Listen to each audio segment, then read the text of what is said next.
Kazakh. Bienvenue à tous, bonsoir, Shana Tova, bravo d'être aussi nombreux, Kazakh. Euh, Aujourd'hui, Bezrat Hashem, on commence Shana Tova, le livre du Kuzari qui a été rédigé par Rabbi Yehuda Halevi. Et je voudrais juste, en guide d'introduction, d'abord ramener une phrase que Rabbi Yehuda Halevi a dit et qui est restée, qui a marqué son temps, mais également toutes les générations. Rabbi Yehuda Halevi, c'est bien évidemment en rapport avec les fêtes de Tishrei qui nous attendent. Rabbi Yehuda Halevi a dit une phrase en hébreu qui dit Ha'avar ay ve'ha'atid adayin ve'ha'ove ke'eref ay. Formidable. Ke'eref ay. Formidable. Alors, Ha'avar ayin. Ayin avec un aleph. Le passé n'est plus. Ha'atid adayin. Le futur n'est toujours pas encore arrivé. Le présent, c'est l'espace d'une fraction de seconde. Et donc, en fait, qu'est-ce qu'il veut nous dire à travers cette phrase, Rabbi Yehuda Halevi? Eh bien, il veut nous dire que le but de notre vie, c'est toujours, bien évidemment, de se projeter vers l'avenir. Dans une vie, un homme peut certainement, il a certainement dévié à plusieurs reprises dans son passé. Rabbi Yehuda Halevi vient et nous dit l'essentiel, ce n'est pas le passé. L'essentiel, c'est l'avenir. Il ne faut pas rester dans le passé. Parfois, il y a des gens qui restent, qui sombrent dans le passé et lo alenu velo alechem, ça débouche parfois sur des dépressions parce qu'on est trop ancré dans le passé. Et d'ailleurs, les Chachamim disent que l'une des raisons pour lesquelles Akadosh Baruch Hu a créé l'oubli, eh bien, c'est justement pour ne pas qu'on sombre dans la déprime. Parce qu'imaginez-vous, chez l'Oneda, quelqu'un qui perd un proche, si il n'arrive pas à l'oublier, c'est dur. C'est mal de dire qu'il faut oublier un proche. Mais oui, pour continuer, pour aller de l'avant et pour se projeter vers l'avenir, eh bien, il faut oublier, du moins peut-être pas dans le cœur, mais dans l'esprit, il faut oublier le proche, autrement, on ne pourra pas avancer. Et donc, comment l'oublier? C'est pas l'oublier complètement, mais c'est tirer de sa personnalité des traits de caractère qui vont me permettre à moi d'avancer et de créer mon futur. Donc, au final, on prend le passé, on se projette vers l'avenir et on traduit cet avenir dans le présent. C'est formidable. C'est cette phrase de Rabbi Yehuda Halevi, Ha'avar Aïn, le passé n'est plus, Ha'atid Adaïn, c'est bien évidemment, ça rime. C'est une rime puisque c'était un poète, Ve'ha'ove Ke'eref Aïn. Et le présent, Eref Aïn. Eref Aïn, c'est un clin d'œil, l'espace d'un clin d'œil. Donc, voilà pour Rabbi Yehuda Halevi. Et Rabbi Yehuda Halevi, il a également dit une phrase qui est très, très connue, puisque il n'a pas vécu en Israël. Et bien évidemment, vous savez que nous, eh bien, nous sommes sionistes. Donc, comme vous tous, je l'espère. S'il y a quelqu'un qui est pas sioniste, qui le déclare tout de suite, on ronge. On est tous sionistes. Si on est là, c'est qu'on est sioniste. On est bien d'accord. Baruch Hashem. Eh bien, Rabbi Yehuda Halevi disait quelque chose d'exceptionnel. Et comme Bezrat Hashem, je sais que parfois les cours tournent un petit peu même à l'étranger, eh bien, quelque part, il a donné de l'espoir à nos frères qui se trouvent à l'étranger. Il disait, Anochi libi bamizrach ve'anochi besof ma'ara. Mon cœur, commençait pas par le point géographique dans lequel lui était. Il disait, il commençait d'abord par son cœur. Libi bamizrach ve'anochi besof ma'ara. Je suis au bout de l'Occident. Mais mon cœur en fait est à Jérusalem. Et à la fin, alors on ne sait pas où il a été enterré. Il est arrivé avec un cheval et on ne sait pas le lieu de sa sépulture. Mais bref, certains disent que c'est peut-être justement parce que euh, il aimait tellement la terre d'Israël qu'en fait, il n'y avait pas besoin de, de se recueillir sur sa tombe. En réalité, toute la terre d'Israël, eh bien, quelque part, c'est un petit peu, euh, son esprit flotte sur toute la terre d'Israël. Et donc, euh, et donc, c'est pour cela peut-être que on ne connaît pas l'endroit de sa sépulture. Et donc, en réalité, Rabbi Yehuda Halevi, ce n'est pas seulement que les bases du judaïsme, mais c'est également les bases du sionisme. Le sionisme s'est beaucoup appuyé sur, bon, il y a eu bien évidemment beaucoup de contemporains qui ont écrit sur la Aliyah en Eretz Israël, mais beaucoup, tout le monde s'est basé sur le Kuzari. C'est pour ça que le Kuzari est un livre élémentaire, surtout à l'heure actuelle, parce que à l'heure actuelle, eh bien, vous savez qu'il y a une mitzvah de monter en Eretz Israël, comme c'est écrit à la fin du traité de Ketubot, à la page 110, c'est la seule page que j'ai étudiée, c'est pour ça que je me rappelle pas. À la page 110b, là-bas, il est écrit Hakol Ma'alim le Eretz Israël. Tout le monde peut monter, doit monter en Eretz Israël. Ça veut dire quoi? Ça veut dire que si demain, une femme qui est mariée, qui habite à l'étranger, réclame à son mari de monter en Eretz Israël et que son mari refuse, elle peut lui dire, écoute, je veux que tu me donnes mon guet et ma ktouba parce que moi, je veux monter en Eretz Israël. Et si il se présente devant le Beddin, alors, c'est toute la question qui est traitée dans les Acharonim, mais ça a été tranché par le Shulchan Aruch dans Even Haezer Siman Samechbet, c'est le seul Siman aussi que je connais, donc c'est pour ça. Mais là-bas dans le Shulchan Aruch, il a tranché comme quoi Hakol Ma'alim Eretz Israël. Et donc une femme peut obliger son mari à la divorcer et à lui payer ses indemnités, sa ketouba, sous prétexte qu'elle veut monter en Israël et que son mari ne veut pas. C'est noté. C'est noté. Non, ça, mais pourquoi? Alors, très rapidement, parce que c'est important en guise d'introduction, mais il y a donc un Tosfot, là-bas dans le traité de Ketubot, le Tosfot qui ramène au nom de Rabbeinu Chaim. Et Rabbeinu Chaim, regardez, on va ramener Rabbeinu Chaim, on va ramener également le Pitré Tchouva, pour comprendre sur quoi se base Rabbi Yehuda Halevi. Rabbeinu Chaim, apparemment, qui était un Baal à Tosafot, qui vivait apparemment en France, en province, eh bien, nous dit, non, aujourd'hui, cette Mishnah, alors que c'est une Mishnah qui date de l'époque de Rabbi Yehuda Anassi, il y a 2000 ans, Rabbeinu Chaim nous dit, cette Mishnah n'est plus d'actualité, car aujourd'hui, il n'y a plus de mitzvah de monter en Eretz Israël. Et pourquoi? Parce que le pays est créé, Alors, lui, il parlait il y a 1000 ans. Il y a 1000 ans, il disait, aujourd'hui, il n'y a pas de mitzvah, à l'époque, à son époque, il n'y avait pas de mitzvah de monter en Eretz Israël. Pourquoi? Et regardez les raisons qu'il donne. De vous-même, vous allez comprendre que ça n'a ni queue ni tête. Et c'est pour cela que le Pitré Tchouva dit, en fait, il y a une erreur. Tout ce qui est imprimé n'est pas, il faut pouvoir le dire. Sur un Tosfot, nous dit Rabbeinu Chaim, ce fameux Rabbeinu Chaim, il dit, parce qu'aujourd'hui, il y a des dangers pour monter en Israël, et donc ces dangers, à cause de ces dangers, nous sommes exemptés de monter en Eretz Israël. Et la deuxième raison, il dit parce qu'il y a trop de mitzvot qui dépendent de la terre d'Israël. Et s'il fallait monter en Eretz Israël, eh bien, on trébucherait de façon inévitablement, on trébucherait et on ne pourrait pas accomplir les mitzvot. Donc regardez la démonstration de ce Rabbeinu Chaim. En réalité, qu'est-ce qu'il fait? Il minimise et il rattache l'importance de la terre d'Israël uniquement que à l'accomplissement des mitzvot. Eh bien, ce n'est pas du tout l'approche de Rabbi Yehuda Halevi.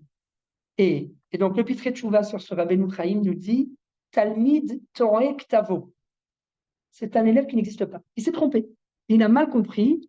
Il a écouté son maître, mais il n'a pas compris ce que son maître disait. Car, nous dit le Pitré Tchouva, c'est évident que cette mitzvah est toujours d'actualité. Alors, on vous parle il y a 500 ans. Qu'est-ce qu'on dirait aujourd'hui? C'est évident que cette mitzvah est toujours d'actualité. Et indépendamment du fait, est-ce qu'on peut accomplir le mitzvot ou on ne peut pas accomplir le mitzvot? Nous avons une obligation de venir en Israël, de soutenir le pays. Et c'est Rabbi Yehuda Halevi qui se base sur le Zohar,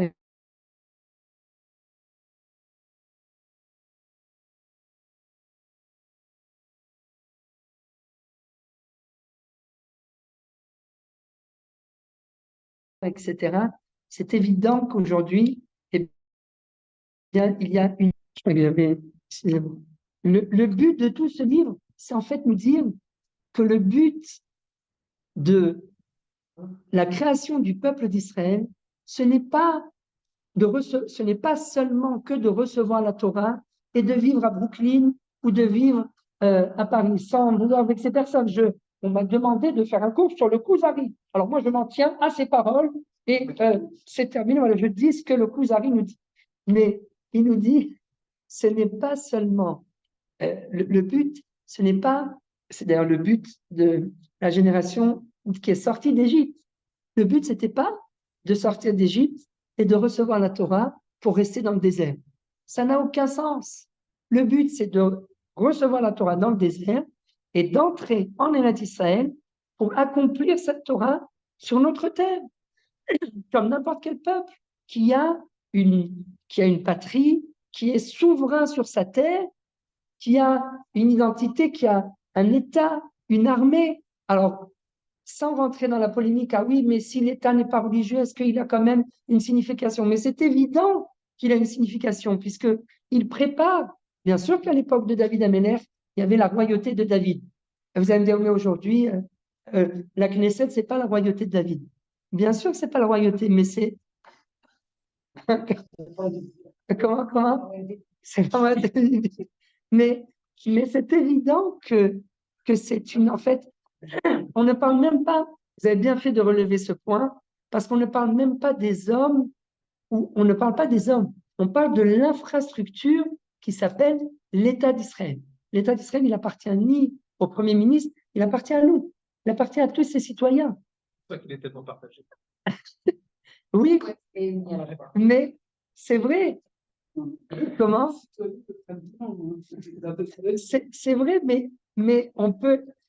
Vous savez, je vous dis encore autre chose. Après 2000 ans d'exil, on a oublié comment se comporter comme un peuple.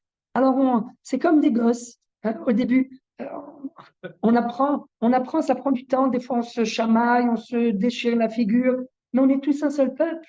C'est ça. 15 ans quand même. Oui, mais 75 ans, pas proportionnellement à 2000 ans, vous voyez la taille du petit. Vous voyez, on est encore loin du compte. On est loin du compte. C'est un miracle. Rabotaï, l'État d'Israël est un miracle. Il faudrait remercier Dieu de nous avoir donné cet État tous les jours, faire le Hallel tous les jours. Vous n'avez, pardon, oui. Le Kuzari a été écrit en 1200. 1200. Voilà. Et 1200. voilà, quelque chose comme ça. C'est aussi l'époque du Ibn Ezra. Donc, c'est pour ça qu'il y a un amalgame au niveau du piout de l'Echaïnit et Shukati. Mais tout le monde dit, pardon, c'est le piout de Rabbi Yehuda Halevi. Mais en fait, pourquoi ce livre est d'actualité? Parce qu'il nous réapprend en fait à se comporter comme un peuple.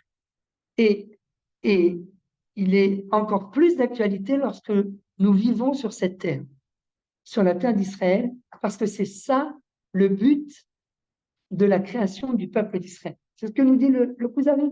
Le but, c'est d'atterrir ici. Ce n'est pas de rester à l'étranger. Vous avez déjà vu un peuple on peut parler de notion de peuple lorsque vous n'êtes pas sur votre terre, alors peut-être ça dépend. Les Français ont annexé l'Algérie, etc. Donc il y en a qui disaient, ils se croyaient vraiment français, mais vous êtes en Algérie, vous êtes au Maroc, vous n'êtes pas en France. Donc vous êtes... mais mais c'est évident. Alors, vous êtes peut-être citoyen français, mais vous n'êtes pas, vous n'êtes pas sur le territoire. Donc, c'est évident que la Torah, c'est un tout.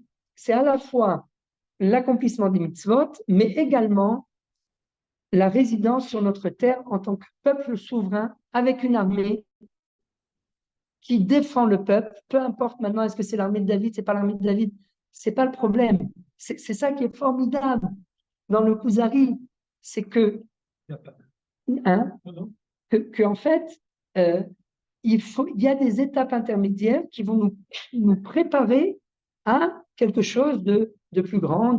D'accord, la royauté de David, ça ne veut pas dire que, ça veut pas dire, parce qu'il y en a qui se disent, oui, mais la royauté de David, c'est la royauté, comme dans certains royaumes de pays du Maghreb, on est foutus. C'est pas ça. C'est pas ça, c'est juste une royauté comme le roi David qui a été oint par un prophète.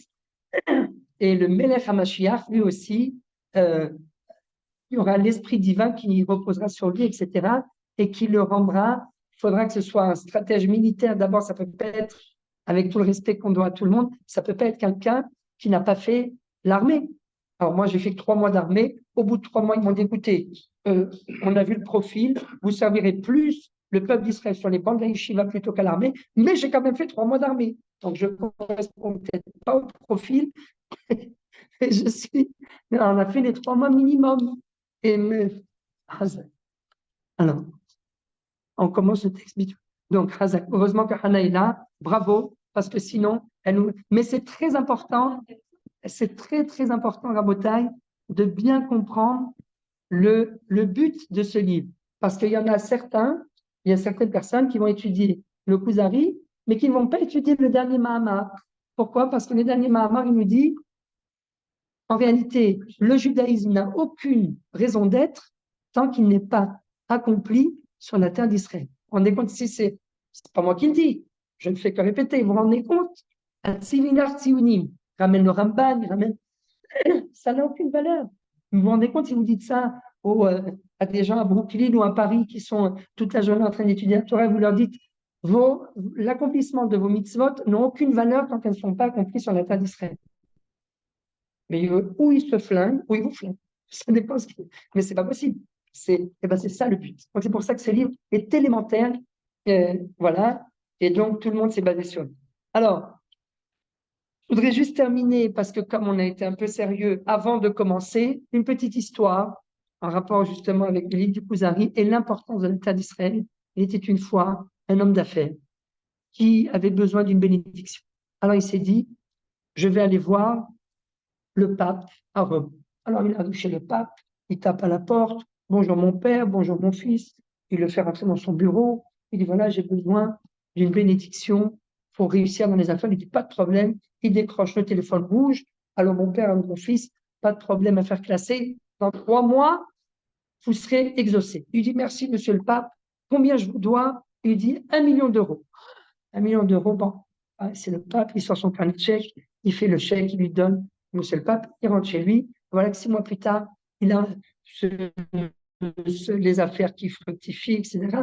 Et 1 an plus tard, il a besoin de nouveau d'une bénédiction, il se dit, le pape, ça m'a coûté un peu cher, je vais aller voir l'imam, c'est en rapport avec le Kuzari justement, je vais aller voir l'imam, on va voir ce qu'il a proposé. Il arrive chez lui. Comment ça fonctionne chez les imams, le téléphone rouge, etc. Il faut que je... Le téléphone rouge, allô mon père, bonjour mon fils, etc. C'est bon, pas de problème à faire classer. Merci monsieur l'imam, combien je vous dois? 1 million de dollars. 1 million de dollars, bon, l'autre c'était 1 million d'euros, le dollar il est plus bas. Très bien. 1 an plus tard, il a besoin de nouveau d'une bénédiction. Il se dit cette fois-ci, je vais aller voir le grand rabbin d'Israël à Jérusalem, on va voir ce qu'il a à me proposer. Il arrive chez le grand rabbin, bonjour mon père, bonjour mon fils, le téléphone rouge, à faire classer, combien je vous dois monsieur le rabbin? Il lui dit 1 euro. Un shekel. Il dit, un shekel? L'autre m'a demandé 1 million d'euros, 1 million de dollars. Il dit, oui, mais ici, c'est communication locale. À Jérusalem, le Kuzari. Rabotai, la communication locale, c'est ici. Tout le but de l'accomplissement des mitzvot, c'est en Israël. Eretz Hashem Elokecha Ba, Tamid Mireshit Hashana, Vabacharit Shana. C'est la terre sur laquelle les yeux d'Akadosh Baruch Hu sont tournés. Alors vous allez me dire, bah dis donc, un jour il y a quelqu'un qui m'a dit, on aurait préféré qu'il tourne ses yeux ailleurs, parce qu'avec tout ce qui se passe en Israël, mais c'est le but. Donc, on commence le Kuzari et Bezrat Hashem, donc on est à la page 15. Miyom ofio gishme chayenu, heir sefer HaKuzari et enehem shel bnei umatenu vechimem et libotam. Depuis que le livre du Kuzari est apparu dans le monde, eh bien, ce livre a éclairé les yeux des citoyens de notre nation, Bnei Umatenu, vechimem et libotam, et il a réchauffé leur cœur. Pourquoi? Beishtaout nifemet amdu bnei doro shel Rabbi Yehuda Halevi ובני כל הדורות שבאו אחריו בפני ספר זה, שמצאו בו בכל עת הרבה יותר ממה שציפו לו. Les gens donc, qui ont découvert le Kuzari, eh bien, ont découvert beaucoup plus de choses que ce qu'ils espéraient.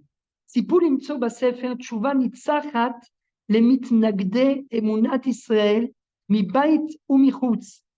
Les gens pensaient donc trouver, à travers le livre du Kuzari, une réponse qui est imbattable contre ceux qui s'opposent à la Emouna d'Israël, que ce soit des opposants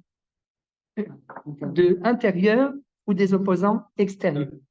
Ou Ezepele, et regardez quelle merveille! À Sefer Kulon Mechouvan Klape Hama'aminim. Ce livre ne s'adresse pas à ceux qui n'ont pas de croyance. Il s'adresse justement à ceux qui ont une croyance, ceux qui croient à la véracité du judaïsme.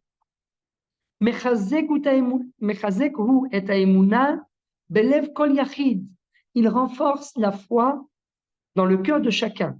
Ou belev ha'umma kula. Il appelle tout le temps ha'umma. Ha'umma, c'est la nation.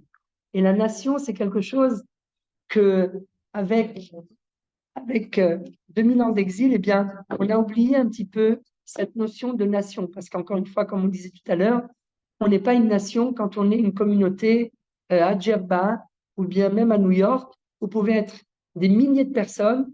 Vous n'êtes pas une nation. Vous êtes une communauté sur le sol américain ou une communauté sur le sol tunisien, marocain, mais vous n'êtes pas une nation.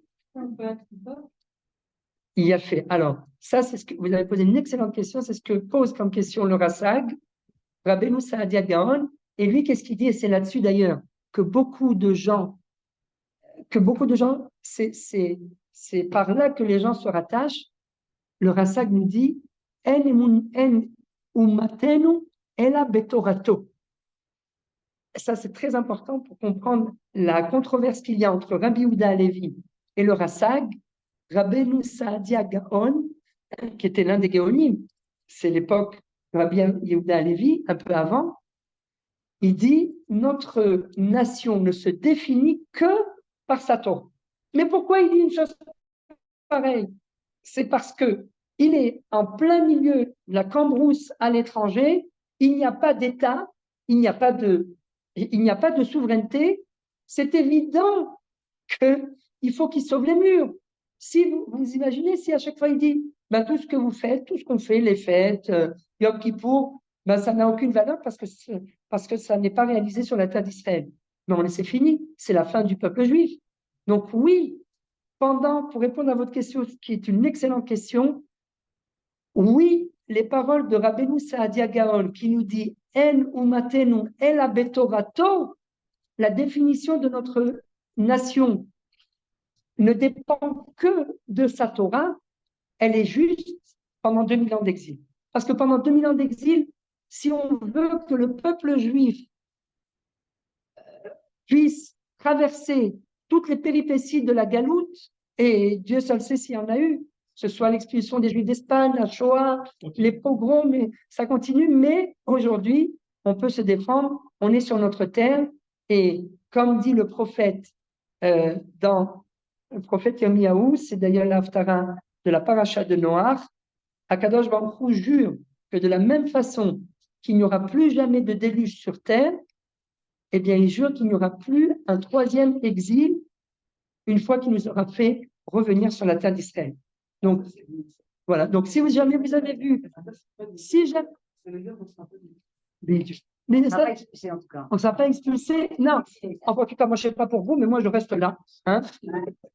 Et, non, si jamais vous avez lu sur les tachanotes, sur les stations de bus, c'est la destruction du troisième temple, je peux vous rassurer, le prophète dit le contraire. Je pense que le prophète, il a vu ce qu'on est en train de vivre. Je vous ramènerai sur les ailes d'un aigle géant, c'était les avions d'Elal. Donc, il a vu ça déjà il y a 2000 ans. Donc, ce n'est pas des bobards. Le prophète, il a bien vu ce qui est en train de se réaliser. Et donc, le prophète dit, c'est Dieu qui parle à travers le prophète. Il lui envoie un songe, etc. Et le prophète, donc, exprime le songe qu'il a reçu de Dieu dans ces mots.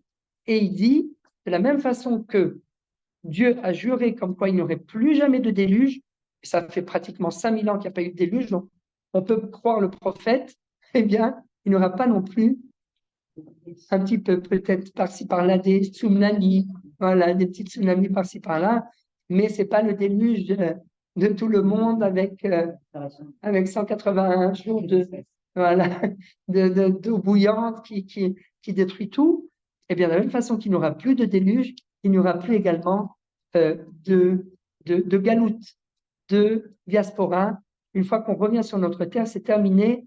On ne sera plus expulsé comme ça a été le cas après la destruction du premier temple et du deuxième temple.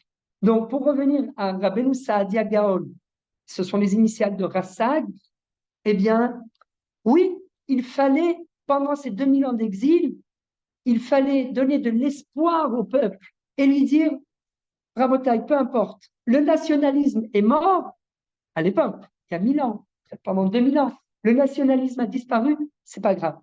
L'essentiel, c'est la Torah. Et donc, mais les Midrashim disent également, je voudrais vous raconter après une petite histoire, les Midrashim disent également que depuis la destruction du Beth Amikdash, Akadosh Baruch Hu n'a que Ello la Kadosh Baruch Hu Ela Arba Amot Shel Halacha. Arba Amot, c'est 4 coudées, ça veut dire c'est 2 mètres sur 2 mètres.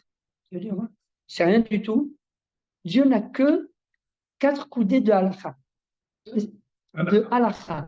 La Halacha, la Halacha de La raison de marché. Bidiouk.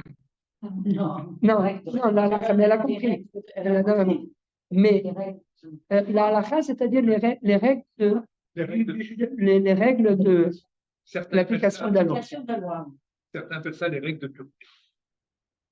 Ça dépend. À mon sens, c'est pas une bonne interprétation. Moi, non, c'est pas. Non, c'est les lois du judaïsme. Décret d'application. Voilà, décret d'application. Mais c'est quoi ces 4 coudées? C'est quoi? Donc, ça veut dire quoi? Il n'y a que 4 coudées. Ça veut dire qu'en fait, il n'y a pas beaucoup d'espace et que tout le côté national a disparu. C'est évident puisque nous ne sommes plus sur notre terre.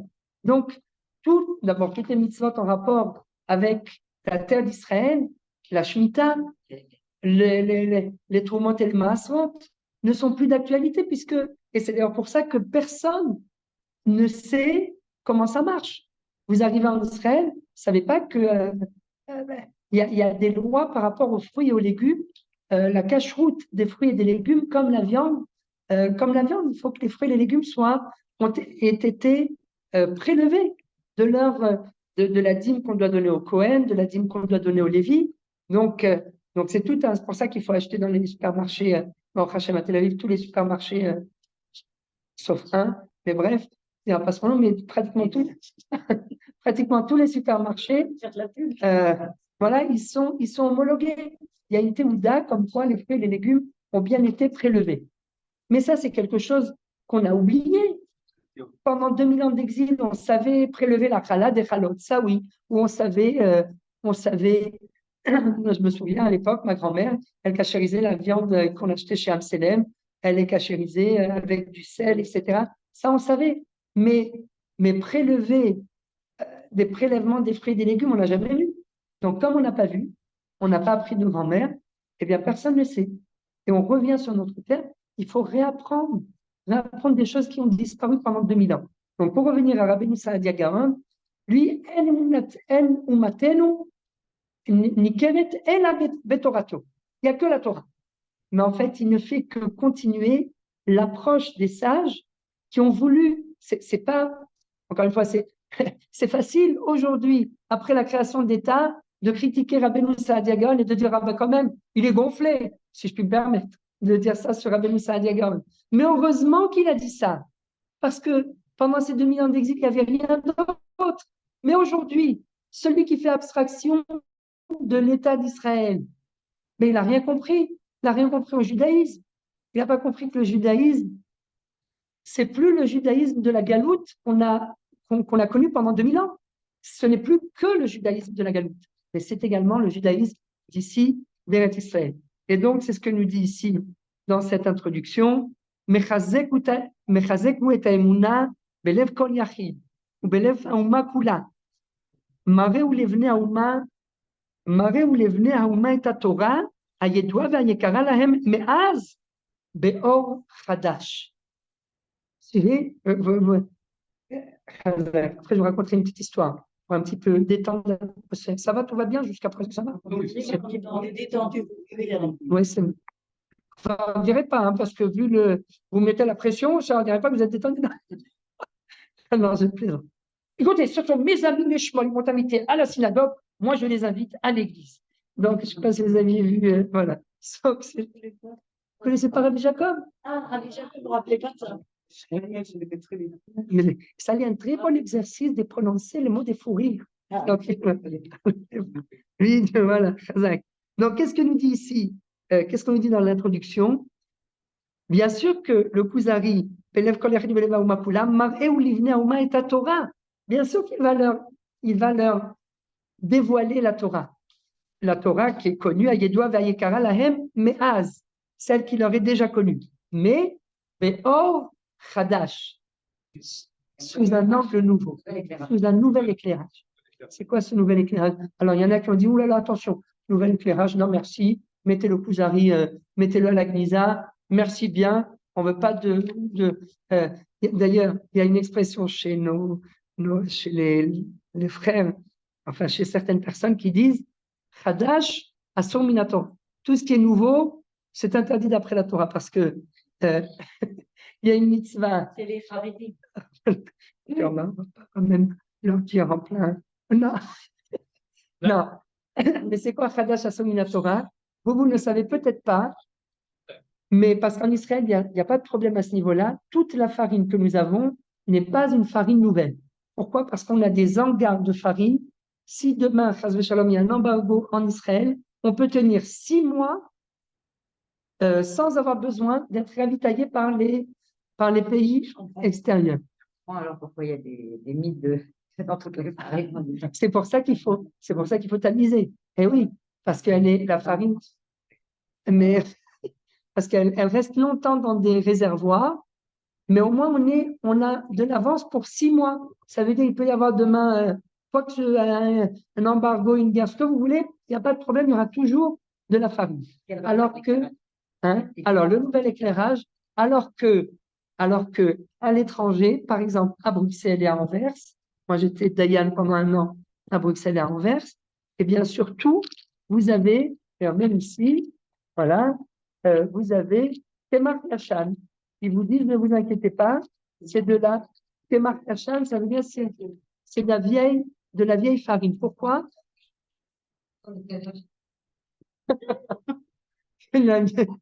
La vieille farine, parce qu'à l'étranger, eh bien, ils n'ont pas ce système de réservoir de farine et donc parfois la farine est nouvelle. Et comme elle est nouvelle, eh bien, elle est interdite par la Torah même à l'extérieur. Le Réma nous dit, c'est pas grave, moutav shimu shogegin vaniu mezidin, si quelqu'un mangeait de la nouvelle farine, c'est pas grave parce que c'est répandu et c'est comme ça. Mais il y a des orthodoxes à l'étranger, aux États-Unis et à Anvers, qui font très très attention et ils veulent que de l'ancienne farine et pas de la nouvelle. La nouvelle farine n'est pas cachée. Parce que la nouvelle farine, il y a un problème, il faut attendre jusqu'à Pessah, comme c'est écrit, il faut attendre le premier jour de Pessah. Et ça, c'est quelque chose qui est universel. Donc, c'est pour ça qu'ils vous disent Chadash Asur Minatora. On rappelle. Ce qui est Chadash, voilà. L'expression Chadash Asur Minatora. Il faut qu'on vous initie un petit peu. Chadash Asur Minatora. Tout ce qui est nouveau. Et donc, Interdit selon le. donc ils ont dit attention, oulala, Or Chadash.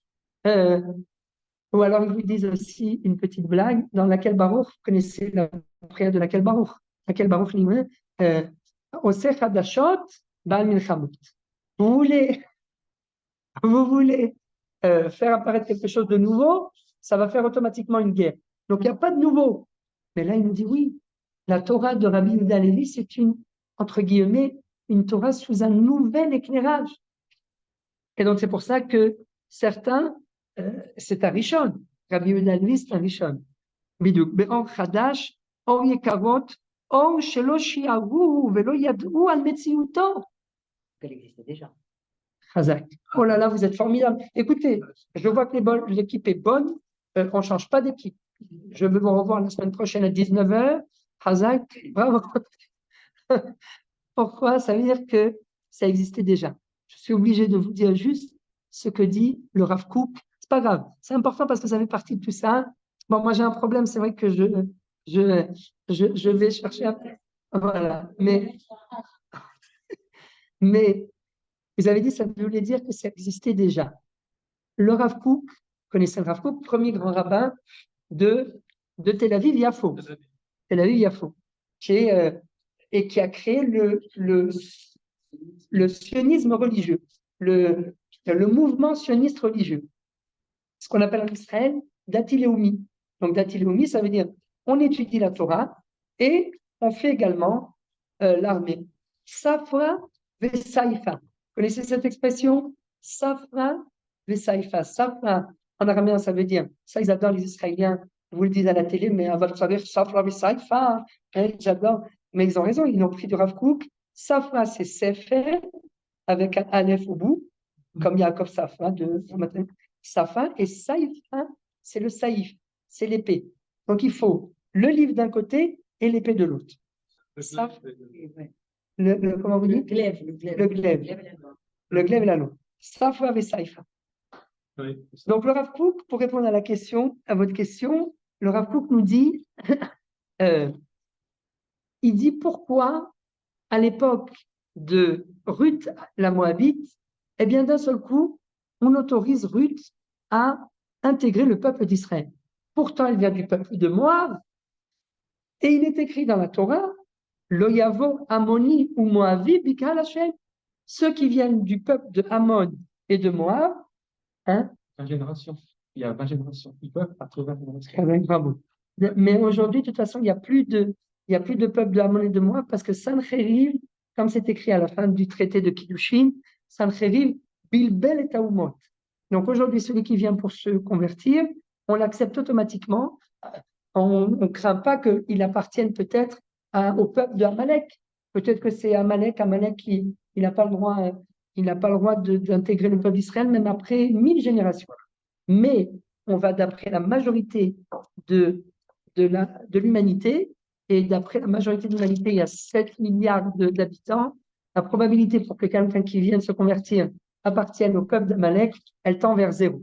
Et donc, il n'y a aucun problème, on peut accepter tout celui qui veut se convertir.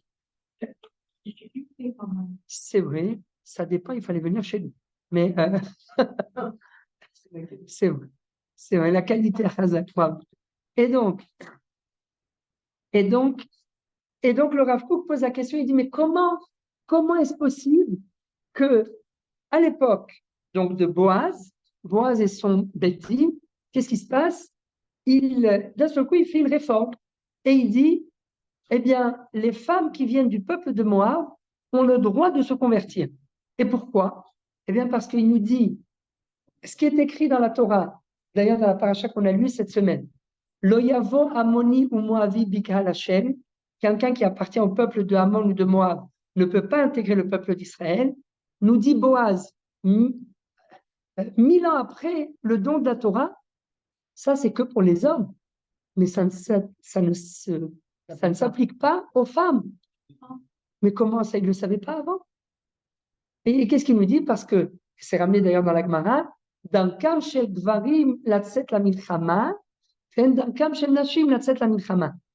Pourquoi on ne peut pas intégrer des hommes, le peuple de Moab, parce qu'ils ont été cruels avec nous. Et le peuple d'Israël, il ne peut pas être cruel, il est miséricordieux, et ils ont refusé de nous donner du pain et de l'eau alors qu'on était prêt à payer au moment où on devait traverser par le territoire de Moab. Et donc, comme ils nous ont fermé la porte, eh bien, on ne peut pas les intégrer au peuple d'Israël. Mais arrive Boaz, 1000 ans après le nom de la Torah, il nous dit, oui, mais vous savez, ce qui est écrit dans la Torah, ça ne s'applique que par rapport aux hommes et non pas par rapport aux femmes. Et le lendemain matin, voilà qu'il se marie avec Ruth, alors qu'il a 80 ans, elle en a 20, qu'aujourd'hui ça aurait fait un scandale en Israël, il serait rentré directement en tôle. Imaginez-vous le grand rabbin d'Israël qui écrit d'un seul coup une décision, on a le droit, etc. Et le lendemain matin, on le voit, il se marie avec une petite jeunette. Il serait rentré directement en tôle. Et là, la presse en Israël, mais comment? C'est un scandale. Hein? C'est un scandale, etc. Eh bien, mais c'est quand même passé. Pourquoi? Comment est-ce possible? Quoi, il ne le savait pas avant? On nous dit le Rav Kook, bien sûr qu'on le savait. Il a écrit le Yavo Ammoni ou Moavi. Il n'a pas écrit Ammonite ou Moavia. Donc c'est écrit dans la Torah, mais ce n'était pas encore le moment pour le dévoiler. Vous vous rendez compte? C'est ça que nous dit le Rav Kook. Ce n'était pas le moment avant qu'on arrive à l'époque de Boaz et de Ruth, parce que c'est de Ruth que va descendre David, et c'est de Ruth que va descendre le Mashiach, ce qu'on appelle Imash el Malchut, c'est la mère de la royauté. Ruth à Moavia, pourtant elle vient du peuple de Moab, et Moab, rappelez-vous, c'est les filles de Lot avec leur père, qui ont appelé les empaillons de dire Moab, ça veut dire Me'ab, c'est le fils que j'ai eu de mon père. Donc c'est de l'inceste. Vous vous rendez compte? Et c'est de là que va descendre le Mashiach. Eh bien, nous disent les Chachamim, surtout d'après la Kabbale, qu'il onidach mimenu nidach. À l'époque justement du Mashiach, il fallait une âme et ça devait passer justement par cette chochelette, cet arbre généalogique. Il fallait que l'âme de David vienne d'une union qui a priori est tout à fait négative. Mais pourquoi? Eh bien parce que l'âme du Mashiach va ramener des âmes qui se sont éloignées très très loin. Et donc pour que cette âme puisse ramener des âmes qui se sont éloignées, il faut qu'elle-même, elle vienne de très loin. Et donc c'est pour cela que elle descend, l'âme du Mashiach descend de Ruth, la Moabite, qui descend elle-même d'une union de l'inceste entre des filles et leur père. Vous vous rendez compte? Et donc c'est pour ça que, donc tout ça pour vous dire, Or Hadash, vous avez dit une très bonne phrase, mais ça veut dire qu'en fait, tout ça on le savait. Oui, mais c'était pas le moment. C'est pas le moment. Et alors je termine juste avec ça, parce que c'est également très important. À partir de quel moment le peuple d'Israël revient sur sa terre, à partir de quel moment le processus du retour, ce qu'on appelle Shivat Zion, vous avez entendu parler de Shivat Zion? Non, Shivat Zion, le retour à Sion. Le retour à Sion, voilà, de l'exil. À partir de quel moment a commencé Shivat Zion? Alors, là aussi, il y a une controverse. Bon, c'est un petit peu d'histoire, mais c'est important, entre le Rav Kalischer et d'autres. Rav Kalischer, et lui, il disait, mais le retour de Sion, mais ça commence pas par nous. Ça commence par l'expulsion des Juifs d'Espagne. Pourquoi? Eh bien, parce qu'en 1492, lorsque les Juifs d'Espagne ont été expulsés, eh bien, parmi les Juifs d'Espagne, parmi tous ceux qui ont été expulsés, il y avait également Rabbi Yosef Karo. Le Rabbi Yosef Karo, l'auteur du Shulchan Aruch. Et donc, qui était en Espagne. Et là, il y a eu, c'était l'âge d'or du judaïsme. Vous vous rendez compte ce que c'était en Espagne? C'était l'âge d'or du judaïsme. Et d'un seul coup, les Espagnols qui décident de convertir tout le monde au christianisme ou alors de les tuer. Et là, donc il y a des gens qui ont dit, ça y est, Dieu nous a abandonnés, c'est la fin du judaïsme. Donc, oui, ils se sont suicidés, enfin, c'était une catastrophe. ils se sont suicidés ou ils se sont convertis au christianisme. Rabbi Yosef Karo, lui, qu'est-ce qu'il a dit? Il a dit c'est le moment apparemment de retourner en Israël. C'est formidable, descendant de Rabbi Yehuda Halevi. Il a dit c'est le moment de rentrer en Israël.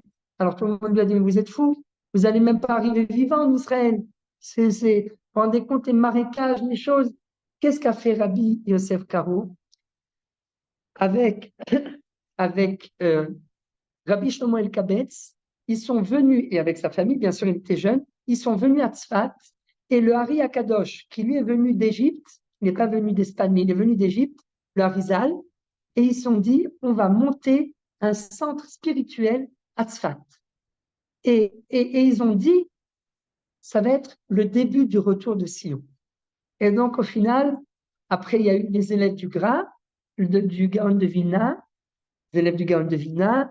Il y a eu après, en 1700, le Baal Shem Tov qui a voulu essayer de venir avec la fameuse histoire avec le Or HaChaim HaKadosh, etc. Et après, en 1800, eh bien, il y a eu le mouvement sioniste qui ont en fait mis en pratique ce retour par un biais géopolitique pour que l'État d'Israël puisse voir le jour.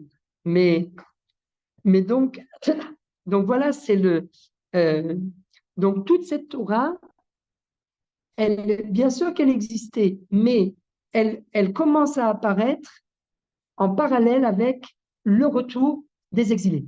Donc là, on est en 1200, c'est vrai, mais déjà en 1200, c'est ce qu'explique le Rav Kook, il y a un réveil spirituel. Et pourquoi c'est important? Parce qu'avant tout réveil physique et concret, ça commence d'abord par l'esprit. Pourquoi quelqu'un décide de lâcher tout en France et de monter en Israël? C'est bien qu'il y a réfléchi. Il a imaginé son alia. Il veut faire partie du peuple en Israël. Il fait déjà partie du peuple, comme vous avez dit, mais il veut vivre sur la terre d'Israël. Donc, avant la démarche physique, concrète, il y a d'abord une démarche philosophique, une démarche spirituelle. C'est comme dans tout. Eh bien là, c'est la même chose. Avant, on est en 1200 et Rabbi Yehuda Halevi est en train de poser les bases du retour de Sion. Voilà, je n'en dis pas plus, donc on a compris. Et donc il dit Or be'or chadash, or yekarot, or shelo shi'aru ve'lo yadu al metziuto, mechabevet et hamitzvot alehem, ומתאימם טעם שלא טעמו בהם מעודם. Il nous fait découvrir des mitzvot sous un angle que nous n'avions jamais entendu.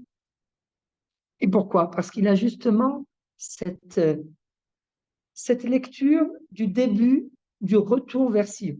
Le début, la lecture de la Géoula. La vision de la Géoula, c'est Rabbi Yehuda Halevi. Et c'est pour ça que tout se résume en une phrase chez lui, Libi bamizrach, Vanochi besof ma'arav. On vous enverra également la chanson de Shweki, parce qu'il faut mettre en pratique. Yaakov Shweki, exactement, bravo. Yaakov Shweki qui Libi bamizrach, Vanochi besof ma'arav. Donc il a pris la phrase de Rabbi Yehuda Halevi, il en a fait une chanson. Il montre les mitzvot dans une autre perspective pour leur donner une autre raison d'être. Bravo. Vous ne voudriez pas la semaine prochaine nous faire une petite introduction? Si on fait moins de digressions, je peux bien. Je pense pas que je reviendrai. Ah bon? Ben, au moins vous êtes direct. Toujours. Non mais parce c'est important. Ce sujet, c'est vrai qu'il faut lire, mais il y a besoin de comprendre le contexte historique. Il y a besoin de comprendre surtout, on a touché du bout du doigt la controverse avec le monde ultra-orthodoxe. Mais c'est important, c'est pour ça que c'est l'actualité. Aujourd'hui, s'il y a un problème d'effectifs à l'armée, c'est justement parce qu'on n'a pas compris cette nouvelle vision de la Torah de la Géoula. C'est pas une nouvelle vision. Dans la Torah et dans toute l'histoire des Juifs, on entend qu'on a toujours été des soldats avant d'être des agriculteurs ou des. L'armée de David. Ils étaient tous des soldats. L'armée de David. Moshe Rabbeinu. Dans la Torah, toutes les fêtes. Moshe Rabbeinu, il a fait la guerre. Toutes les fêtes, c'est des histoires de guerre. C'est-à-dire Nahon. Ils ont voulu nous expulser. On a gagné À alors que Hanouka. c'est le résumé de toutes les fêtes. Hanouka, Pourim, ils ont fait la guerre. Mais, Non, mais On était tout le temps soldats. On est Nahon.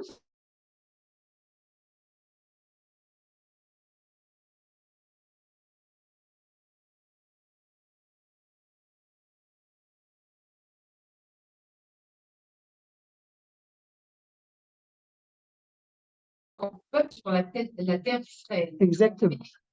Et ne s'applique pas ça. Ce qui est bon, pas vraiment tout le monde. Voilà, mais parce qu'on est, mais c'est pour ça qu'il dit que une nouvelle vision de la Torah. Parce qu'il y en a qui vont dire, mais quel rapport?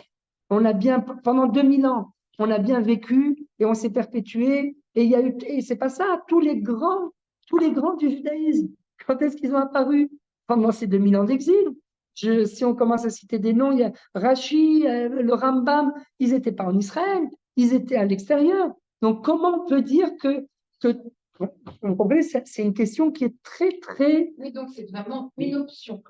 a priori, mais alors, mais justement, non, alors c'est là où c'est là où je voudrais, avec votre permission, vous dites ce n'est qu'une option.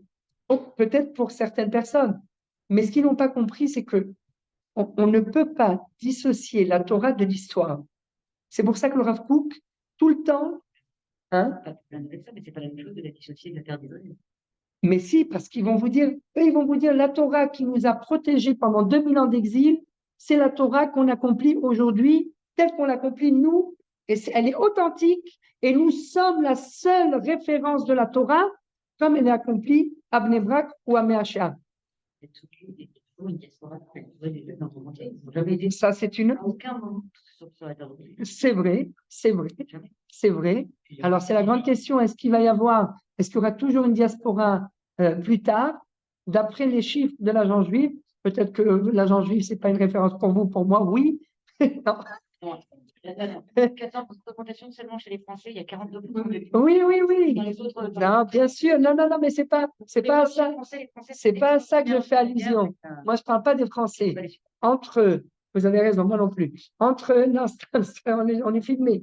Entre la natalité en Israël, Baruch Hashem, la natalité en Israël, l'assimilation à l'étranger, parce que l'assimilation, une génération, 2 générations, 3 générations, ici, nous, on augmente en natalité, et à l'étranger, les communautés vont en se rétrécissant à cause des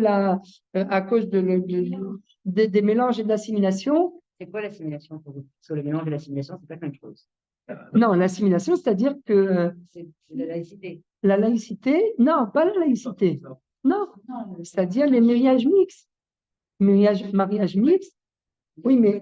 Sans être marié mixte. c'est un des Ah oui, oui, d'accord, d'accord. Excusez-moi, non, alors je veux dire, je parlais des mariages mixtes. Mariage mixte dans 2, 3 générations, dans 30 ans, dans 40 ans, c'est fini. C'est fini, il n'y a plus il reste plus rien. C'est pour ça qu'il y en a qui disent il y a 30 millions de personnes qu'il faudrait convertir au Portugal, etc. Ce sont des anciens Anoussim, ce sont des Juifs, des Maranes, mais on ne peut pas. Ils sont sortis en fait du cadre juif. Donc ils n'ont plus, ils disparaissent. C'est comme aujourd'hui, voilà, des communautés en province qui disparaissent de plus en plus, hein, Limoges, etc. Alors qu'il y avait des centaines de personnes. Les Baalé à Tosafot, ils habitaient Limoges. Sens. Rabbeinu Shimshon ben Abraham, moi j'étais Chazan à 19 ans à Sens, dans la synagogue de Rabbeinu Shimshon ben Abraham. Oui, oui, Chazan. Alors, dites-moi, Hannah, je ne travaille pas chez vous. Alors, vous me calmez. J'ai plus de pièces après. Hein. Ah ben, je vous ai pas demandé des pièces, je vous ai invité, je vous ai servi à boire et à manger, il n'y a aucun problème. Et vous pouvez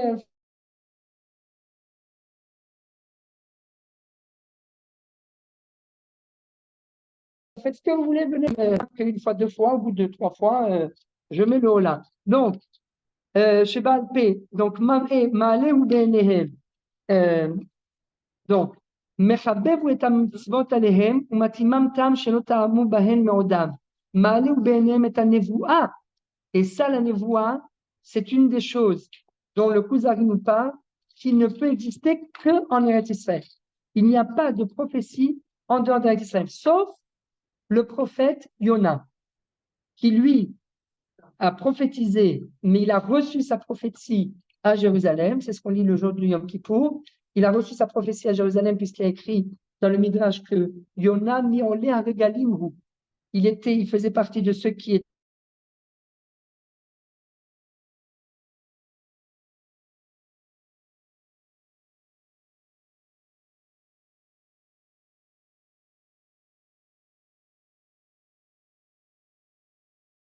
parti pour aller transmettre sa prophétie à l'étranger. Mais en réalité, à part Yona, la prophétie n'existe que en Eretz Israël.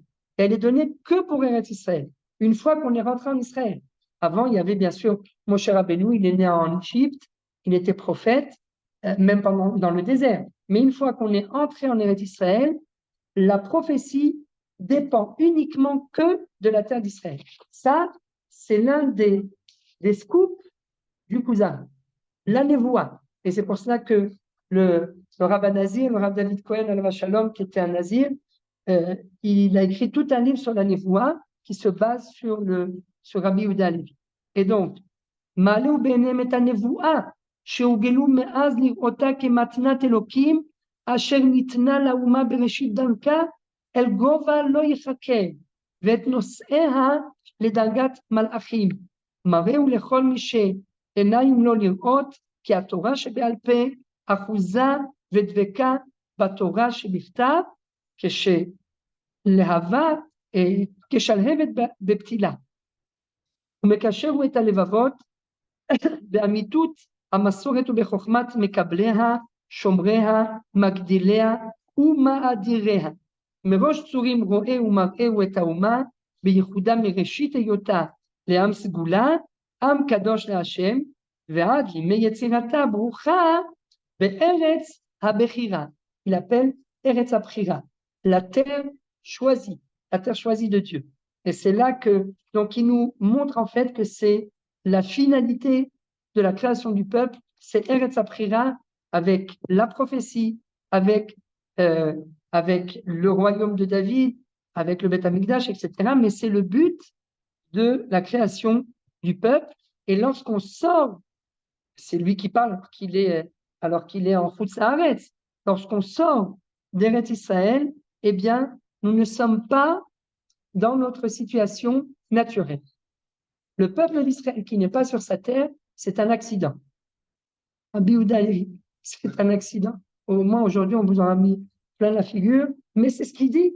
C'est ce que dit Rabbi Yehuda Halevi. Il dit, le peuple qui ne réside pas sur sa terre, eh bien, ce n'est pas le peuple. Ce n'est pas le peuple d'Israël. Vous dites ça au Rassag, Rabbeinu Saadia Gaon, il n'est pas du tout d'accord. Mais regardez à quel point, c'est pour ça que c'est important. Am kadosh la'Hashem, ועד ימי יצירתה הברוכה בארץ הבחירה, וכעם סגולה יראנה גם בימי גלותה הארוכה. C'est pourquoi on est resté le peuple élu. Là, c'est vraiment l'antithèse de Rabbeinu Saadia Gaon. Pourquoi on est resté le peuple élu? Eh bien, parce que dans notre filote, on a continué à parler de Jérusalem. Parce que le soir, pendant la galoute, parce que le soir du Seder, on a dit Leshana haba b'Yerushalayim habnuya. Parce que sous la choupa, on a crié Imeshkachech Yerushalayim tishkach yemini. Si je t'oublie, ô Jérusalem, oublie ma droite, que ma langue se colle à mon palais. Dans les tfilotes de Moussaf, on a dit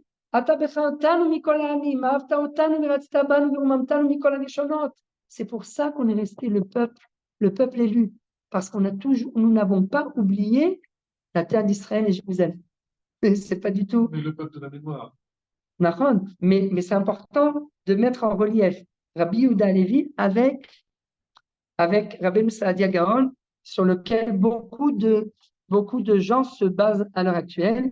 וכעם סגולה מתאר הוא בחרת אמת את עוצם ירידת האומה בגלותה, אך גם את עמידתה האיתנה בנאמנות למורשת אבות. גדולה מזו, רומז הוא כי הירידה צורך עלייה. Pourquoi on est parti en galoute? Pour mieux revenir en Israël. Regardez, Baruch Hashem. Pourquoi on est aujourd'hui, maintenant je passe à l'heure actuelle en Israël? Pourquoi on est le peuple qui est le plus détesté, c'est vrai. mais pourquoi on est le peuple? C'est pas de, comment dire, c'est pas de la gava, c'est pas de la, comment on dit de la gava? De la fierté, c'est pas de la fierté, mais c'est la vérité. Voilà, j'ai lu là que il y a eu 12. Alors, qu'est-ce que je voulais dire? Pourquoi il y a Baruch Hashem autant de gens en Israël qui sont brillants? Eh bien, parce que on est en fait le résultat de toutes les galouilles. On a des gens qui viennent d'Afrique du Nord, des gens qui viennent de l'Europe centrale, des gens qui viennent des États-Unis. Alors d'accord, mais le jour selon l'histoire, tout le monde devrait être en Israël, c'est un rapport intellectuel. C'est ce qu'a dit Madame comment? Romano. Madame Romano. Mais j'avais un ami Romano. Bravo. Ah, vous êtes Madame Romano, la femme de... Non, la femme de personne. Ah, très bien. Ça, C'est la sœur. la sœur, Hazak, bravo. La sœur, la fille de chambre. C'est ce qu'a dit Madame Romano. Elle dit, je ne comprends pas. Mais alors quoi, il n'y aura plus de galoute? Il y aura, bien sûr qu'il y aura une galoute. Il y a toujours eu, mais C'est pas son mot d'ailleurs. c'est vrai, mais ça ne sera pas. Non, mais proportionnellement, ça ne sera pas la même chose. Proportionnellement, ça ne sera pas la même chose. 80% en Israël et 20% en Israël. De la moitié du peuple juif est maintenant en Israël. Bravo, madame, c'est ce que je voulais dire. Très bien, Azak Bemat. C'est madame comment? Hana. Qu'est-ce que aujourd'hui, dans un an ou deux, parce que maintenant, on était 14 millions, dans un coup, ils ont dit officiellement, on est 15 millions. Il n'y a pas de problème. 15 millions de juifs dans tout le monde. Combien il y a de juifs en Israël? 7 millions. On est arrivé à 7 millions. Donc, il nous reste encore, quelques, et encore une fois, en Israël, tous les ans, il y a 100 000 personnes qui se rajoutent. Entre les Olim Kardashim, les nouvelles naissances, l'assimilation à l'extérieur, etc., parce que ça doit être proportionnel, eh bien, on est bientôt, la majorité du peuple juif résidera sur sa terre. Il y a beaucoup de conséquences pratiques à ce fait par rapport à la route, mais voilà, mais donc c'est évident que la tendance, elle est en train de changer. Regardez, il y a 75 ans, ou il y a 100 ans, voilà, on ne va pas aller plus loin, il y a 100 ans, par rapport à il y a 100 ans, Après la Shoah, ça n'a pas beaucoup bougé. attends, mais non, en 48, non, excusez-moi, mais je voudrais vous donner des faits historiques, parce que moi, c'est aussi mon travail, les faits historiques. Au moment de la Shoah, le peuple juif, c'était à peu près 17 millions. On commence à peine à... Oui, non, mais ce n'est pas de ça que je parle. En Israël, en 1948, il y avait 600 000 juifs. En 48, il y avait 600 000 juifs. En 29, avant la déclaration Balfour, il y avait 100 000. Avant la déclaration Balfour, il y avait 100 000. Mais, Chazak Baruch, Shifergan, Chazak Behemat, bravo. Alors, c'est à vous la parole. Ah, vous êtes venu récupérer votre frère? Je vais la chercher. C'est ma faute. Ça a été mis ton Il a terme. fini plus tard. Non, Il a fini plus tôt. tard. Non, plus tard à la télé. Ah, Il c'est pour voulait ça qu'il arriver avant. Ah, excusez-nous. Juste en 2 mots. En 48, nous étions 600 000 juifs en Israël. Aujourd'hui, on est 7 millions. En 75 ans, on est 7 millions. Donc, si vous prenez l'évolution proportionnelle du peuple d'Israël sur sa terre, c'est évident que en 2035, ils disent 2035, 2040, on va être la majorité du peuple juif résidera sur sa terre. Bien sûr qu'il y aura toujours la diaspora. Il n'y a pas de problème, mais c'est évident que la tendance, c'est possible aussi, mais c'est évident que la tendance, la tendance va en s'accroissant en Israël. C'est pas un engagement ce que vous faites. Parce que si vous regardez dans toutes les mathématiques, les peuples se 60 milliards d'années pour des raisons d'hygiène, de santé, de médecine, etc. Il y a vraiment moins d'enfants, ailleurs, en Occident, mais depuis plus longtemps, et du coup, les populations augmentent de façon exponentielle. Oui, Mais effectivement, il y a besoin de façon exponentielle. Donc, on est passé de 600 000 à 6 millions ou à 7 millions.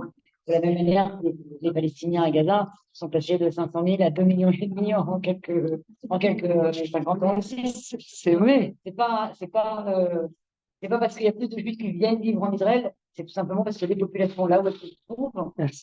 augmentent de façon exponentielle grâce à la santé, grâce à un tas de choses, et aussi la bien. Et, aussi l'aliyah et aussi la natalité. Oui, voilà. Si on prend Ouais. les gens qui sont montés en Israël depuis la création de l'État, Ouais. ça n'a pas créé les 7 millions d'habitants.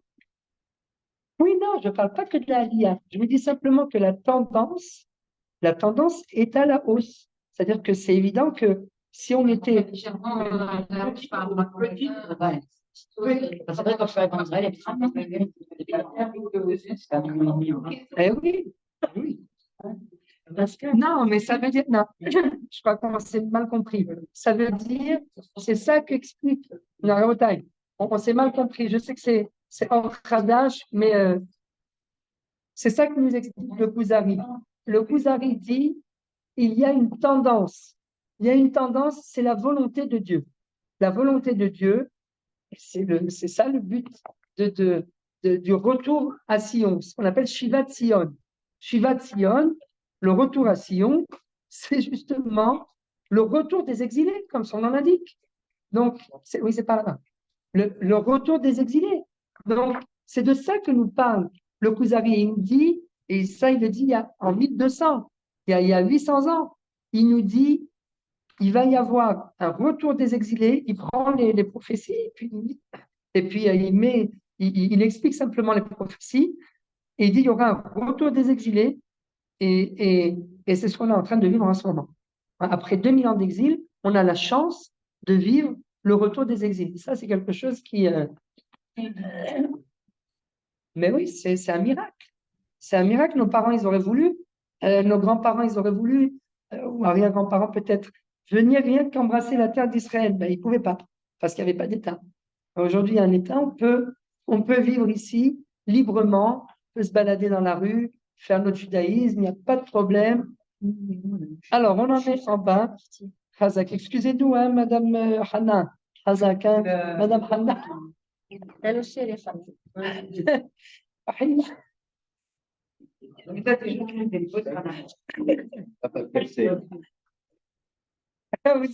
Dites-moi, vous êtes une bonne équipe, on ne change pas d'équipe. Attention, je me vois la semaine prochaine. Ne me faites pas le coup, la semaine prochaine, il n'y en a que 2. Et puis, on n'est pas revenu, je ne sais pas quoi. Attention, parce que moi, je ne reviendrai pas si vous n'êtes pas là. On a besoin de vous. Alors, on est la dernière phrase.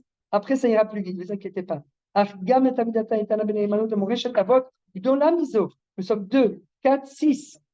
6 lignes depuis en bas.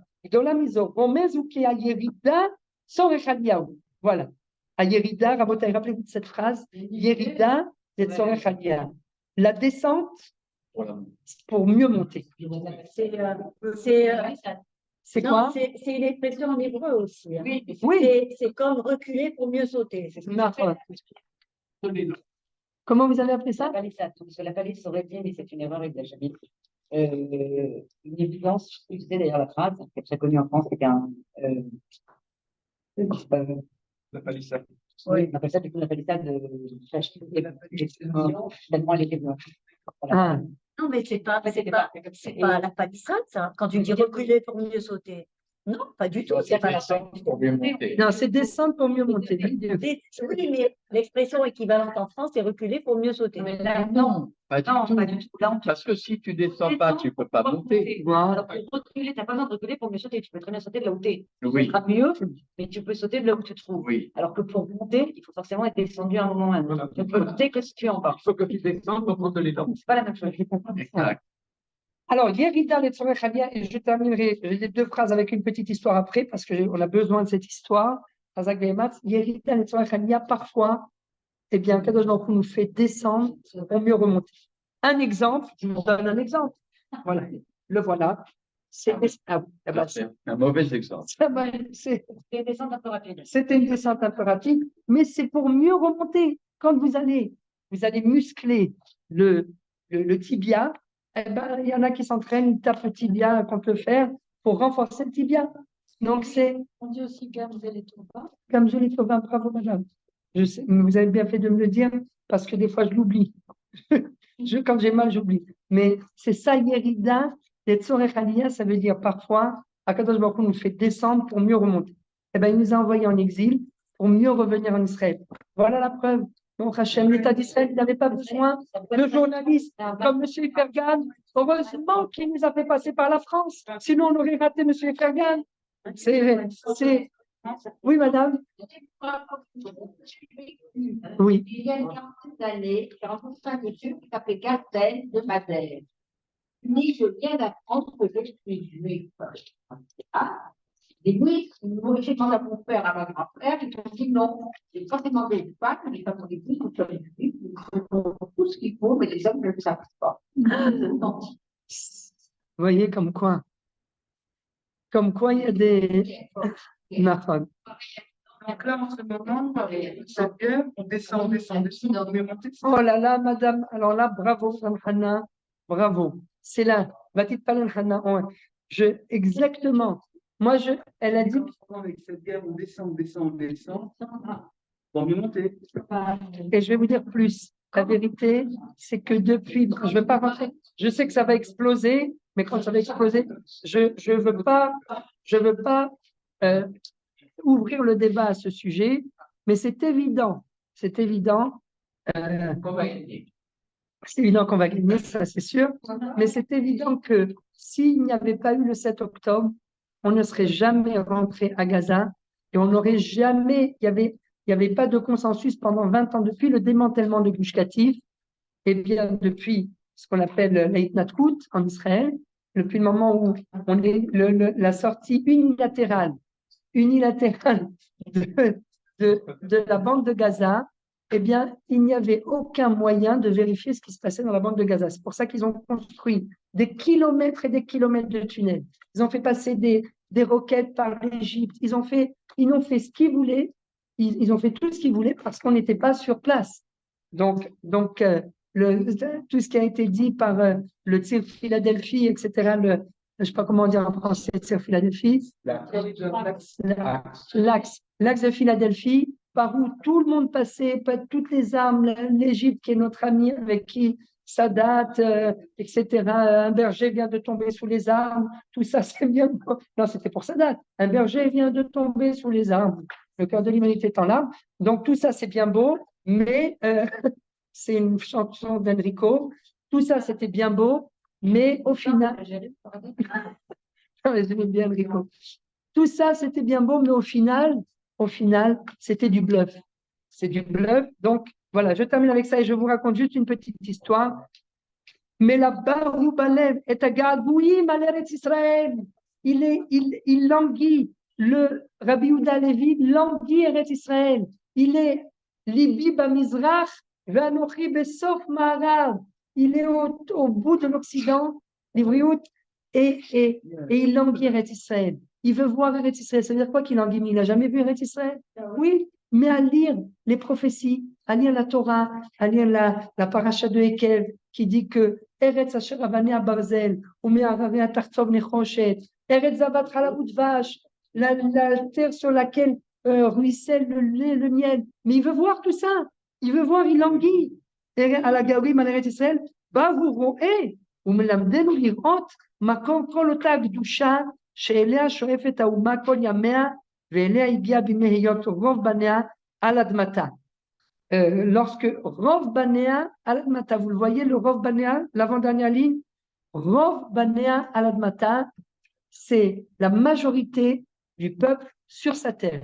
Donc tout ce qu'on a dit, c'est, vous relirez, on a beaucoup parlé, mais et voilà, Rov Banea al Admata, la majorité du peuple sur sa terre, ou Mefer, ou est à la Shona Ivrite, combien il est important de parler l'hébreu. Il va ramener d'ailleurs le Rambam qui lui dit que celui qui parle en hébreu, à chaque mot qu'il prononce, il accomplit une mitzvah. Vous vous rendez compte? Je l'ai pas pris ce qu'on a. Je voudrais juste terminer par une petite histoire. Merci pour votre attention, vous avez été formidables.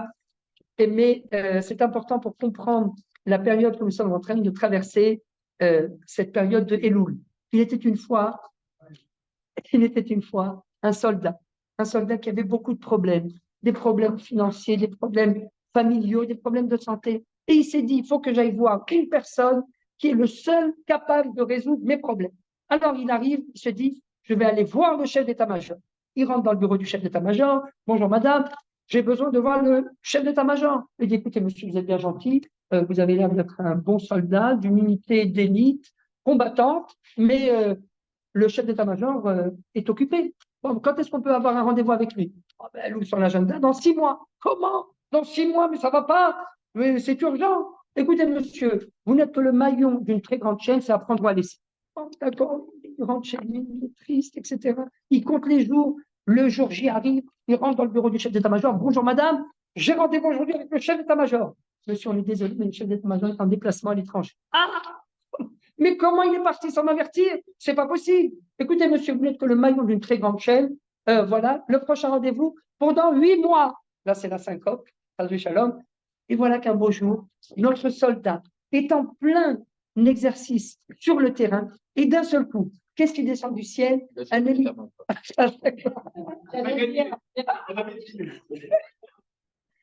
hélicoptère, je vois que vous suivez, un hélicoptère Cobra, un gros, qui descend et qui vient se déposer en plein milieu du terrain, la porte qui s'ouvre, et qui est-ce qui descend de l'hélicoptère? Le chef d'état-major. Et voilà notre soldat qui lui court après, il l'embrasse, il dit, mais où êtes-vous? Ça fait pratiquement 1 an que je vous cherche. Écoutez, j'ai entendu que vous étiez une unité combattante d'élite, et j'ai décidé de venir et de vous donner carte blanche. Nous disait Chachamim, Dirshu Hashem Behimatseo, Kera'uhu Bioto Karol. Implorez Dieu lorsqu'il est présent, appelez-le lorsqu'il est proche. Nous dit le Rambam, et la Chassidoute l'a repris autrement, nous dit le Rambam, ce sont les 10 jours qui séparent Rosh Hashanah de la Neila du Yom Kippour. Depuis l'entrée de Rosh Hashanah jusqu'à la Neila de Yom Kippour, eh bien, Kadosh Baruch Hu descend à lui. Et c'est la raison pour laquelle il est proche. C'est la raison pour laquelle, d'après la Halacha, dans la Shmona Esrei, dans la Hamida, eh bien, il faut changer la formulation et ne pas dire Hakel HaKadosh, mais dire Hamelech HaKadosh. Non pas le Dieu saint, mais le roi saint. Je vous pose une question a priori. Qui est-ce qui est plus grand? Un Dieu ou un roi? Un saint. Bravo. Madame, j'allais dire Madame Moreno. Madame Romano. Toute ma vie, on m'a fait de la paix. Et j'aime pas du tout. Madame Romano. Azak. Qu'est-ce qui est plus grand? Un Dieu ou un roi? Dieu, c'est vrai. Strictement célèbre. Ouais, c'est vrai. Emmanuel, l'ami de mon cousin. Donc, qu'est-ce qui est plus grand? Dieu est beaucoup plus grand qu'un roi. Mais c'est ça justement le problème. C'est que Dieu, parfois, on a l'impression qu'il n'est pas accessible. Il est tellement grand, c'est facile de dire, de prier, d'implorer, mais des fois, on a l'impression qu'il est loin de nous. On a parfois même l'impression, comme avec l'histoire du 7 octobre, qu'il s'est caché de nous, qu'il n'est pas là. Mais où était-il pendant le 7 octobre? Où était-il pendant la Shoah? Et il s'est caché. Mais justement, Yerida et Tzorech Aliyah, s'il n'y avait pas eu le 7 octobre, bien sûr que c'est malheureux, mais s'il n'y avait pas eu le 7 octobre, bien, on n'aurait pas découvert tout ce qu'on a découvert, on n'aurait pas stoppé on a tout cassé, c'est vrai, ça il faut essayer de minimiser, mais on aurait peut-être, on aurait risqué l'avenir de l'État d'Israël. On aurait risqué plus que ce qui s'est passé. On aurait risqué. Non, mais si, bien sûr, si vous imaginez-vous, si, d'ailleurs la preuve, même du nord, même du sud, ils ne s'arrêtent pas. Voilà le Hezbollah, voilà l'Iran, tout le monde. Vous imaginez s'ils étaient encore plus armés et qu'ils auraient pu hein? Mais, ah oui, encore plus que ça, mais bien sûr, encore plus que ça, ça aurait été la fin. Donc, tout ça pour vous dire quoi? Qu'est-ce qui est plus grand a priori? Dieu est beaucoup plus grand qu'un roi. Mais le problème, c'est que Dieu, parfois, on a l'impression qu'il n'est pas accessible. Alors qu'un roi, oui, il est accessible parce qu'il n'y a pas de roi sans ses sujets. Et donc, un roi, il est comme ce chef d'état-major qui d'un seul coup descend, alors que ça fait 1 an pratiquement qu'on le cherche. Ça fait 8 mois, 9 mois. On a l'impression qu'il nous a abandonnés, qu'il nous a tourné la tête. D'un seul coup, il descend en plein milieu du terrain, comme ce chef d'état-major qui descend de son hélicoptère pour venir être à proximité de nous, comme Bezat Hashem, que et les chassidim, on l'a dit autrement, à Melech Bassadeh. Vous avez entendu parler de cette expression? Le roi est dans le champ. Le roi est dans les champs, Khazak, Pascal. Le roi est dans les champs, ça veut dire que eux, ils ont dit, le Rambam, il le dit depuis l'entrée de Rosh Hashanah jusqu'à la Neila de Yom Kippour, pendant 10 jours, Dieu est présent parmi nous. La Chassidoute nous dit, le roi est dans les champs, exactement comme ce chef d'état-major qui débarque en plein milieu du terrain et qui est proche de ses soldats et qui les exauce de tout. Donc, c'est le moment, on a très bien fait de commencer ce shiur pendant cette période, c'est le moment de prier Bezat Hashem pour qu'Akadosh Baruch Hu nous exauce, qui nous donne une bonne année. Shana Tova Vorechet, Chaim Tov Shalom. Que Dieu bénisse. Chazakim Brouchim. Là-bas.